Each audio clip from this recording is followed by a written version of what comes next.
The Crethani Empire had ruled the stars for 3,000 years. They were proud warriors who believed in honor above all else. Every species they met understood the rules of war. These rules were called the Valdris Codes, and they made war civilized. Battles happened in agreed locations. Weapons were chosen beforehand. Everyone knew what to expect. When the Crethani scouts found humanity's colonies, they followed the same process they always did. They sent formal messages. They explained the rules. They chose an empty moon as the battlefield. The humans, these strange newcomers, said they would come. The Crethani prepared for an easy victory. Admiral Vextar commanded the Crethani fleet. He stood on his bridge and watched the human ships arrive. They looked old and mismatched. Some were cargo ships with weapons bolted on. Others were military vessels, but from different designs and different eras. Nothing matched. The Crethani fleet was beautiful in comparison. Every ship identical. Every formation perfect. The battle was set to begin with a ceremonial countdown. 10 minutes where both sides would display their flags and honor their ancestors. Then the fighting would start. But 3 minutes before the countdown finished, the human ships opened fire. Vextar couldn't believe it. His communications officer was shouting. His weapons crews were scrambling. The humans had fired early. They had broken the most basic rule. He immediately opened a channel to the human commander. "You violate the Valdris Codes." Vextar's voice shook with rage. "You bring dishonor to yourselves and your people." The human commander appeared on screen. She was an older woman with gray hair and tired eyes. Her uniform was plain. Her name tag read Admiral Chun. She looked at Vextar with no emotion at all. "We never agreed to your codes," she said simply. "We agreed to meet here. We're here. Now we're fighting." Vextar tried to explain. The codes existed for good reasons. They prevented unnecessary death. They made war predictable. They allowed honor. But Chun just shook her head and cut the transmission. The human ships kept firing. The Crethani fleet moved into proper formation. Their ships formed neat lines. Each ship knew its place. They would do a broadside exchange, weapons to weapons, as tradition demanded. But the human ships wouldn't cooperate. They scattered in all directions.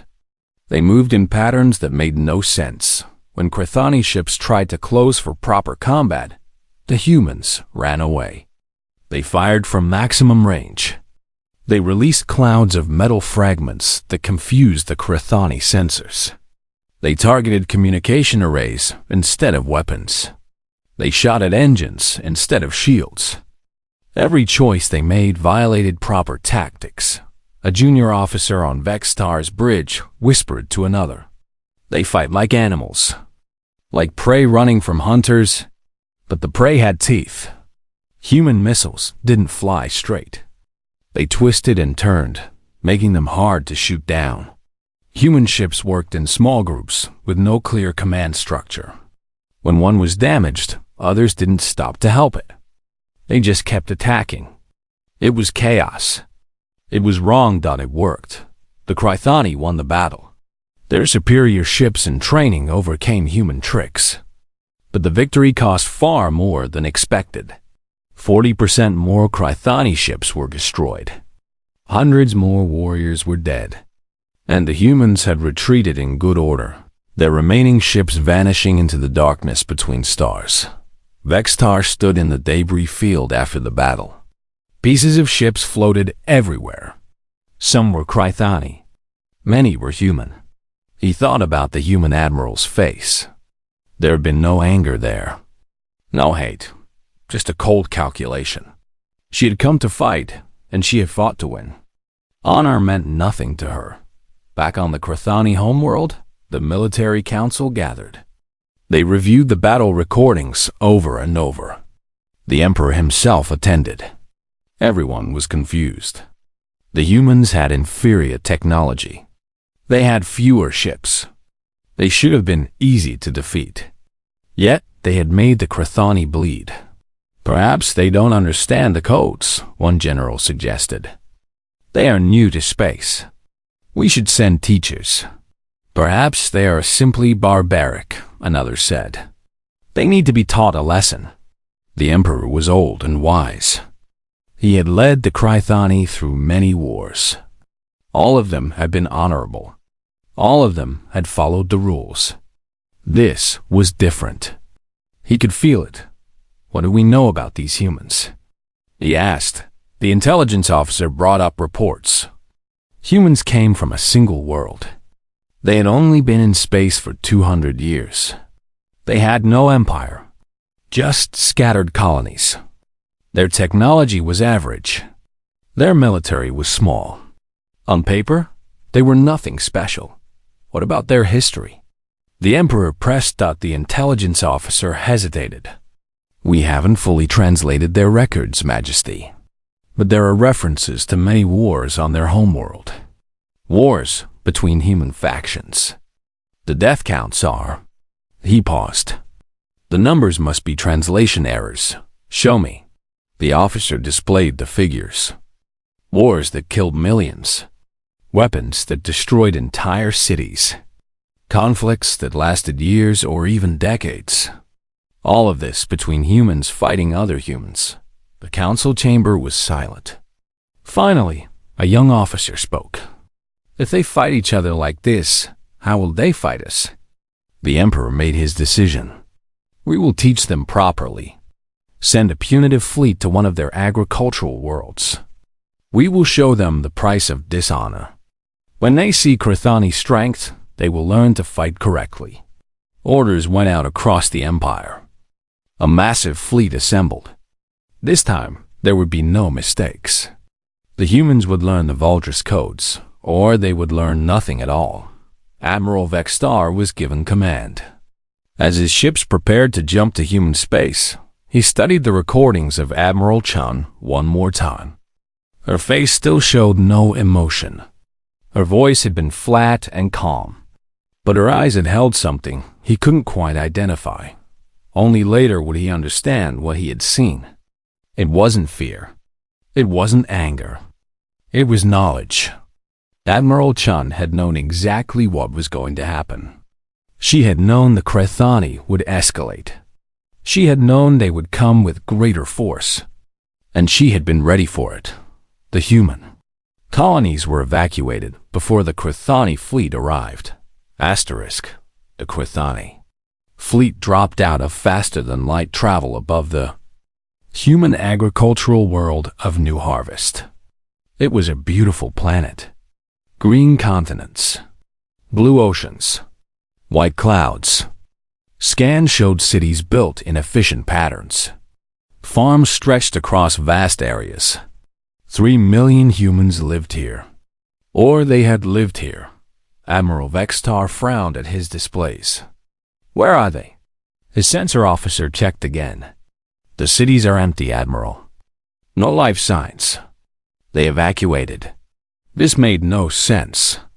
Agricultural worlds couldn't be evacuated quickly. There were too many people, too much equipment, too many things to move. Yet somehow the humans had done it. Every man, woman, and child was gone. They had abandoned their own planet rather than defend it. They run like cowards, Vextar said. But something felt wrong. The Chthoni sent landing parties to claim the world. Ground troops deployed to major cities. Engineers prepared to take control of infrastructure. This was standard procedure. The humans would see their world occupied and would surrender. Then proper negotiations could begin. Commander Jal Rex led the first troops into New Harvest's capital city. The streets were empty but clean. Buildings stood undamaged. It looked like everyone had simply walked away. His troops spread out, checking buildings and securing key locations. Then the explosion started. The first blast killed 3 soldiers in a residential building. The second destroyed a transport vehicle in a school parking area. The third collapsed a bridge just as troops were crossing it. Within an hour, Galrex had lost 30 soldiers. Not to enemy troops. Not to military weapons. To crude explosive devices hidden everywhere. They booby-trapped their own cities, Galrex reported to Vextar. Explosives in homes. In shops. In children's playgrounds. Everywhere. Vextar was horrified. What kind of species does this? The pattern repeated across the planet. Every city was trapped. Some explosives were sophisticated. Others were simple. All were deadly. The Krathani tried to clear them, but there were too many.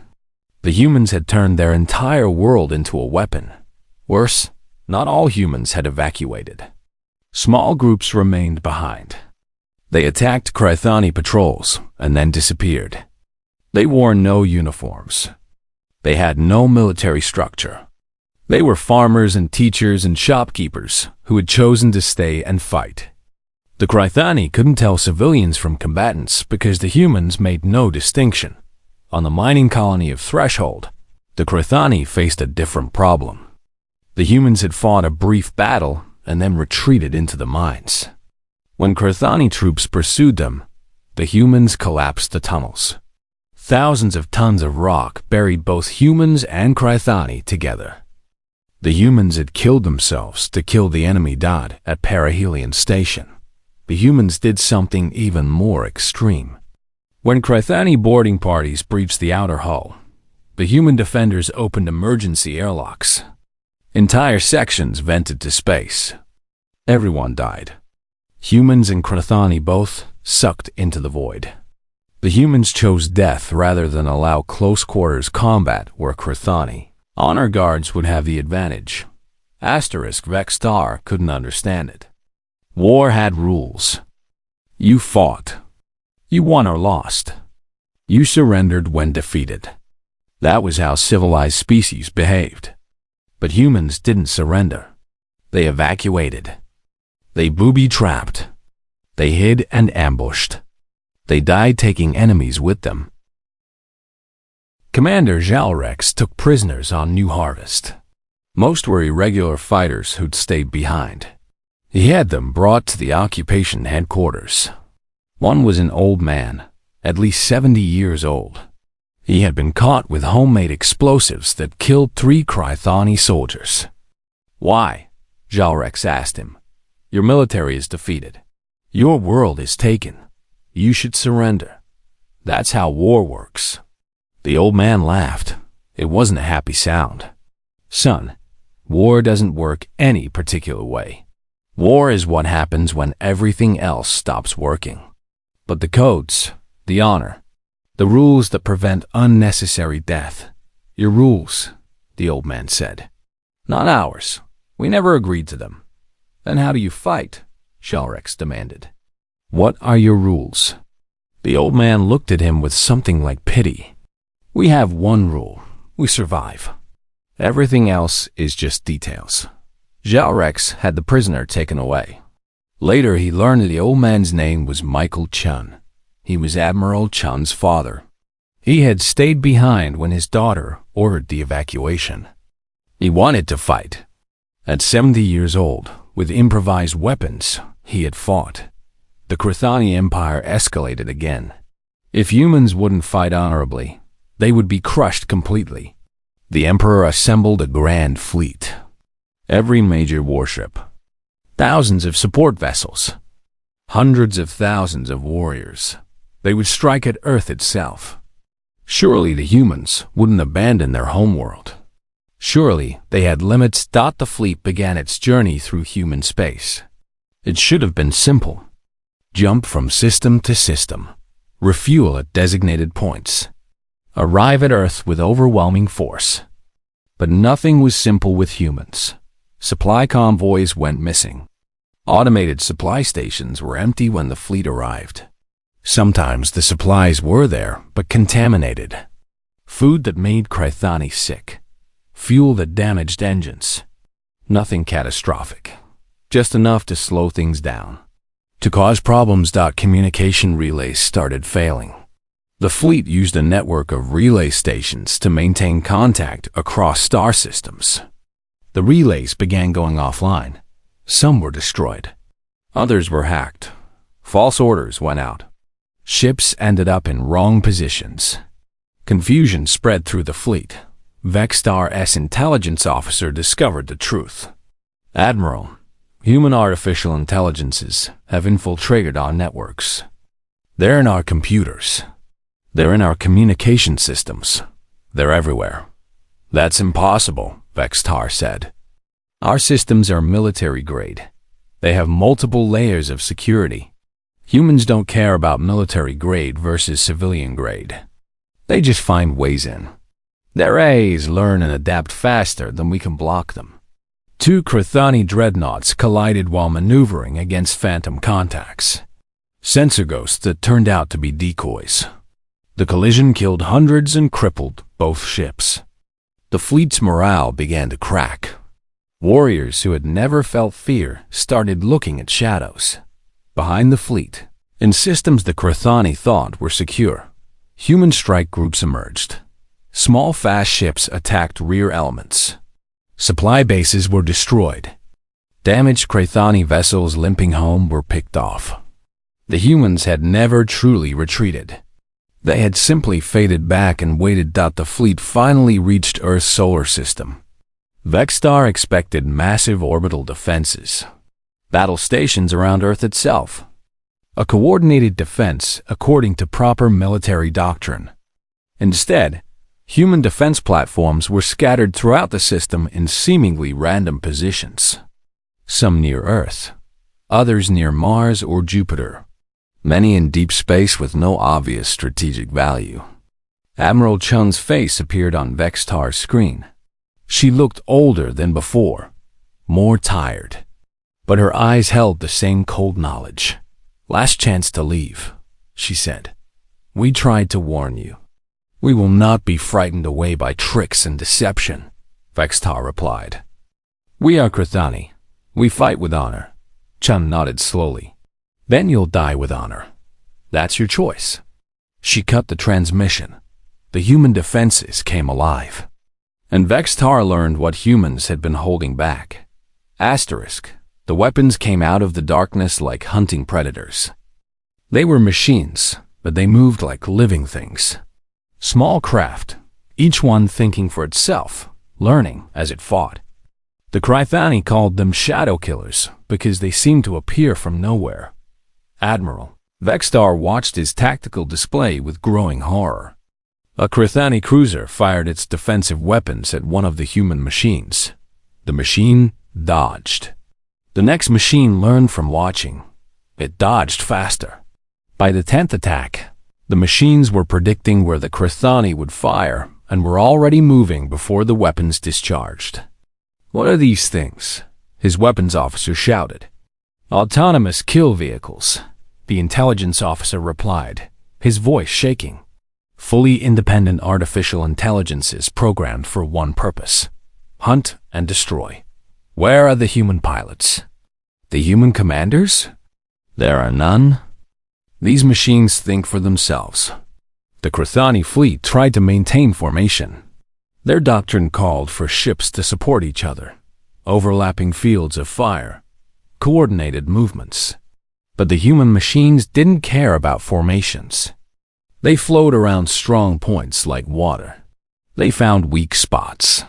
They learned which Crithani ships had damaged shields or slow-turning weapons, and they exploited every weakness. Meanwhile, human-crewed ships attacked from unexpected angles. A group of destroyers came screaming in from above the solar plane, a direction the Crithani hadn't properly covered. Fighters launched from hidden positions in asteroid fields. Nothing was where it was supposed to be. Vexstar tried to adapt. He sent orders to his fleet, but the orders were intercepted. Human computers were still in the Crithani network. Some ships received false orders. Others received no orders at all.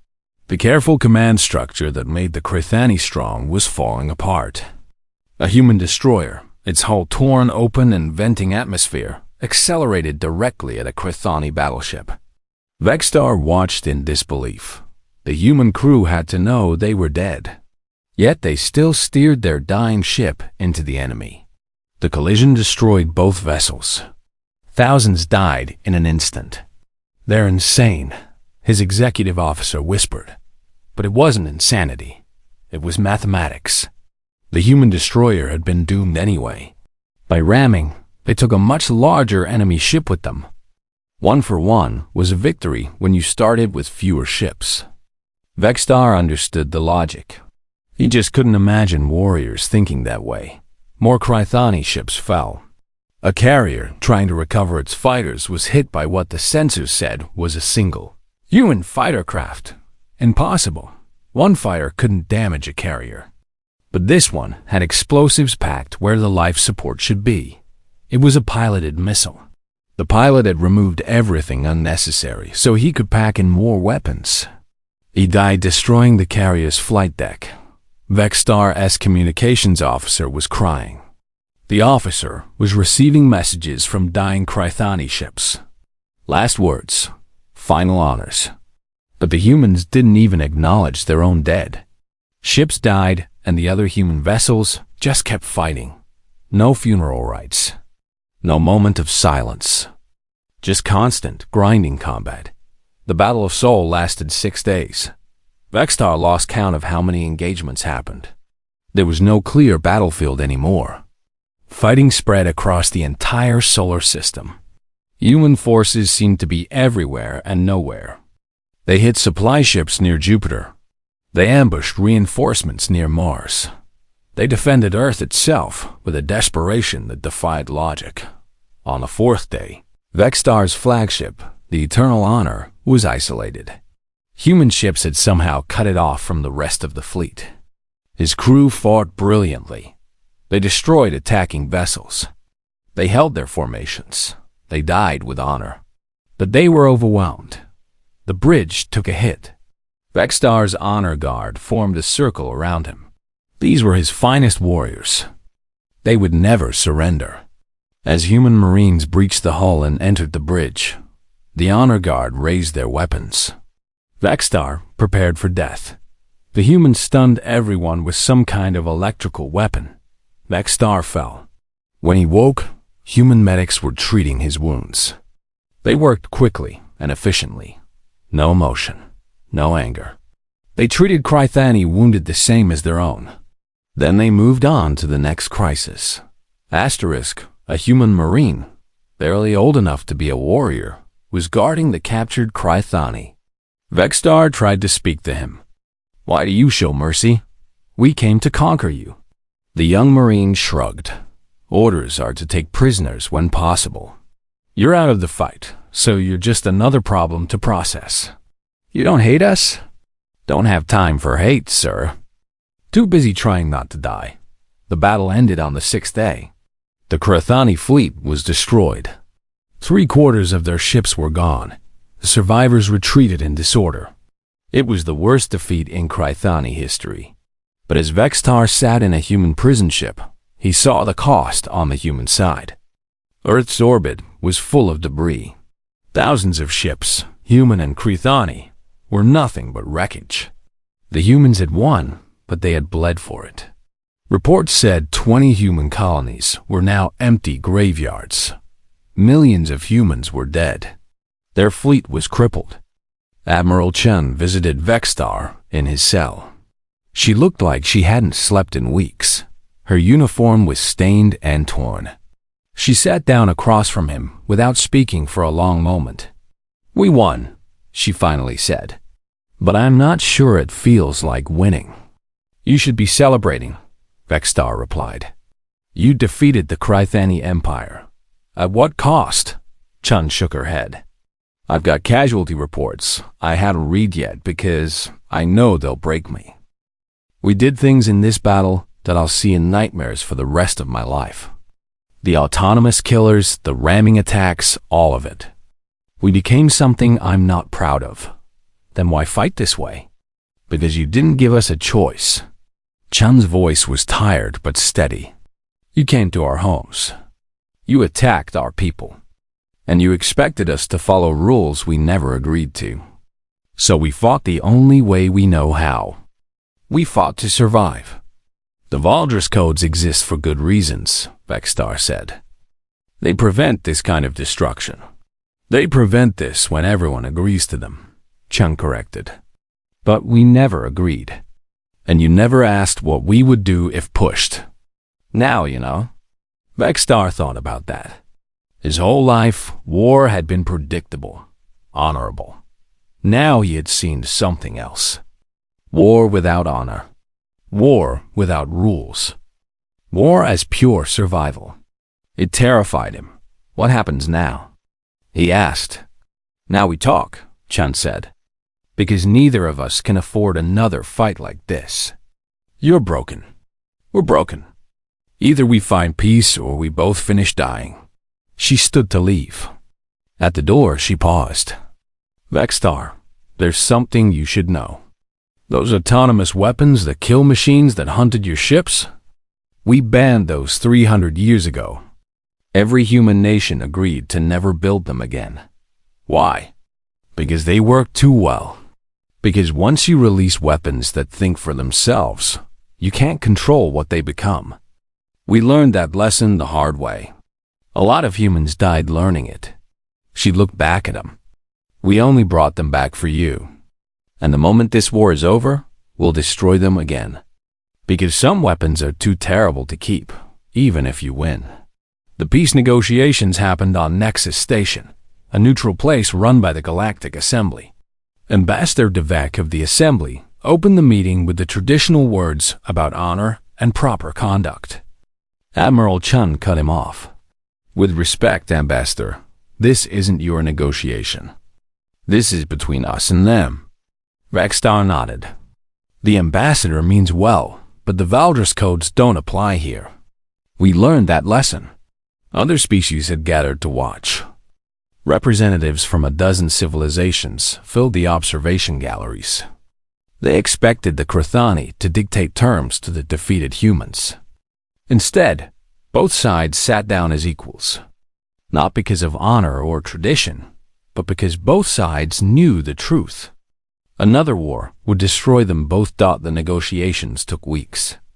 Both sides shared their casualty numbers. The Galactic Assembly representatives looked sick when they saw the figures. Millions dead. Hundreds of ships destroyed. Entire colonies lost. And these numbers came from a war that lasted less than a standard year. Chum presented the human position. We want our borders respected. We want our people left alone. We don't want your empire. We just want to be left in peace. That's all. One of the assembly members asked. You won. You could demand reparations, territory, tribute. We could, Chun agreed. But we don't want any of that. We want this to be over. Vexstar presented the Krythani position. We will withdraw to our pre-war borders. We will pay for reconstruction of damaged human colonies. We acknowledge that humans are not bound by the Valdris codes. The negotiations almost broke down several times. The biggest argument was about the autonomous weapons. The Galactic Assembly wanted to ban them across all species. The humans agreed immediately. The Krythani hesitated. If we ban them but others build them, we'll be vulnerable, a Krythani general argued. Then everyone bans them, Chun said. Write it into galactic law. Make it a war crime to build thinking weapons. Because trust me, you don't want these things spreading. We barely keep them under control. In the end, the treaty included provisions that shocked the galaxy. Both sides would withdraw. No territory would change hands. But the Krythani and humans would exchange knowledge. Krythani technology for human history. Krythani culture for human tactical training. The strangest part was the educational exchange. Young Krythani officers would study at human military academies. They would learn human history. All of it. The wars. The genocides. The nuclear weapons. Everything humans had done to each other before they reached the stars. Why would you teach us this? Vexstar asked Chun privately. So you understand, Chun replied. So you know what we're capable of. And so you know why we have the rules we do. Our rules aren't about honor. They're about survival. We learned what happens when you remove all limits. We paid for that knowledge in blood. The first group of Krithani cadets arrived at the Human Military Academy on Earth 5 months after the treaty was signed. They were nervous. They expected to be treated as former enemies. Instead, they were treated as students like any others. One young Krithani named Velshar attended a lecture on human military history. The instructor was an older human with scars on his face and hands that shook slightly when he gestured. His name was Marcus Webb. He had fought at the Battle of Sol. Webb taught them about the world wars. Conflicts on ancient Earth where humans killed each other by the millions. He showed them pictures of trenches full of dead soldiers, cities destroyed by bombs, concentration camps where millions were murdered. The cadets sat in stunned silence. This is what we're capable of, Webb said quietly. This is what we did to each other. Same species, same planet. We found 1,000 ways to kill our brothers and sisters. And we got very, very good at it. Velshar raised his hand. But you stopped. You reached the stars. You must have evolved beyond this. Webb smiled sadly. We didn't evolve. We just learned. We learned that some paths lead nowhere good. We learned that unlimited war destroys everyone. So we made rules. Not like your Valdris codes. Our rules are simpler. Don't commit genocide. Don't use weapons that can't distinguish targets. Don't torture prisoners. Basic things. But in our war, you broke your own rules, another cadet said. The autonomous weapons. The attacks on civilian infrastructure. Did we? Webb challenged. Check your facts. We never targeted Krithani civilians. We evacuated our own civilians and booby-trapped the empty buildings. That's legal. The autonomous weapons were programmed to only attack military vessels. Also legal. We bent our rules as far as they would go, but we didn't break them. The difference matters. After the lecture, Velshar approached Webb. Does it disturb you? Being so good at war? Webb thought for a long moment. Every single day. But you know what disturbs me more? Most humans will never have to fight. Most of my species will live peaceful lives. They'll never have to become what I became. That's what we actually won. Not victory over you. The right to be peaceful. The Valdris codes exist so war remains civilized, Velshar said. War is never civilized, Webb replied. It can't be. War is what happens when civilization fails. The people can still be civilized even during war. That's the trick. Remembering that you're fighting for something better, not just fighting to win. And that's the hardest fight of all.